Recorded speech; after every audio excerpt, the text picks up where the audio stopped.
Well, this morning on Consumer Confidential, what to do if you're the victim of a financial scam. And we know these scams are everywhere now. In fact, Americans lost nearly $9 billion in scams in 2022.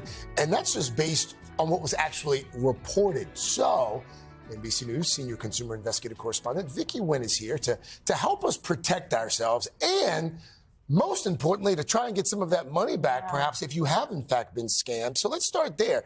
If you've been the victim of one of these myriad scams, what should you do? First and foremost, don't blame yourself. I think the key here is to really avoid the victim shaming and feel like somehow this is your fault. The bad guys are the scammers. So first, listen to that spidey sense. The moment you feel like, you know what, my gut is telling me something's not right, or you may have been sending money to someone you don't actually know, have never met online, stop. Cut off contact immediately. And here's what's going to happen. The scammer is first going to try to sweet talk you. No, it's okay. I'm going to pay you back. They'll find their ways and means. They have so many techniques, a big script playbook.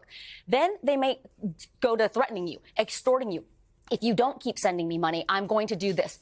Ignore it. They will move on to the next victim. Yes. And then go immediately to your bank or your credit card. The problem is a lot of times you're sending a gift card or cryptocurrency, or maybe you have wired them money. It is almost impossible to get your money back in those cases. But you still want to save the evidence, keep a trail, and when you report this to your local law enforcement and also ic3.gov, that is the website for the FBI, at least they can build a case. Sometimes they are able to help victims get their money back because it might be part of a bigger crime that you're not aware of in your area. So don't give up hope, and that's the key right there. If you need actual tips for yourself, though, aarp.org is a great resource. Okay.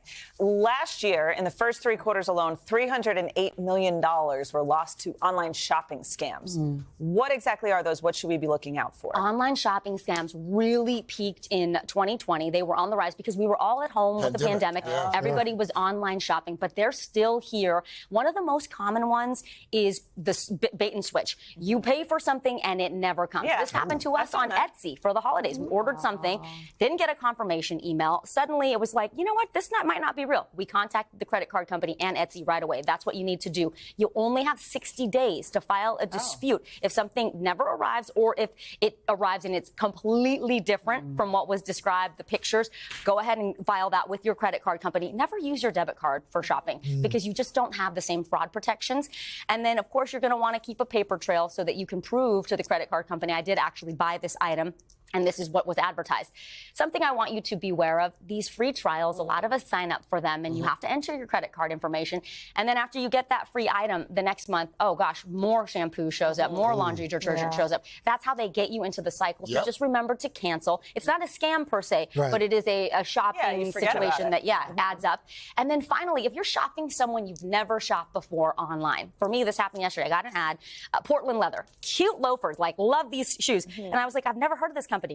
I searched Portland leather, the word review. I also searched Portland leather and the word scams. Totally legitimate company. Really good company. Oh, okay, there you go. I have some of their stuff. Fantastic. Hopefully my shoes are coming in 4 days. But that's what you should do. I never thought about If it's someone you've never heard of, just to make sure it's not a scammer. No, trust but verify. Exactly. Thank you, Al Roker-Reagan. All right. Then I can't believe the statistic. 1 in 5 folks said they were victims of a scam. This is really pretty amazing. And that not just celebrity, they use celebrity scammers type, but tech support. This is a common one. It happened to the mother of a friend of mine. She was on her email and got a very official looking email that said, hey, there's something wrong with your computer. You need to update the software. Click here. Well, that was a phishing link. And what it did was it gave scammers access to download malware onto her computer. They took it over. It was a whole nightmare to try to get her security back. So that's one way they do it with those emails, right? So I always tell you, never click on a link from someone you don't know. But it also happens when you're browsing the web. An ad pops up or it looks very official from a company you think you've heard of.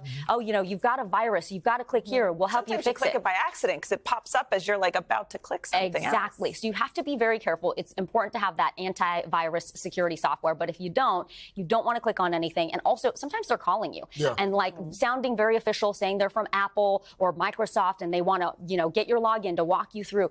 Do not do it. If you have somehow given remote access or given up your username and password, you need to call the professionals. That really is the best way. If you know how to reset your computer, great. But if you don't, this is when you need to get people involved, because if they get into your computer, your tablet, so much of our financial information is in there, and they can really lock you out and take over your financial life. Gosh, great tips, Vic. No, really helpful. Thank you. You didn't just scare us. You gave us some tools. Yes, always.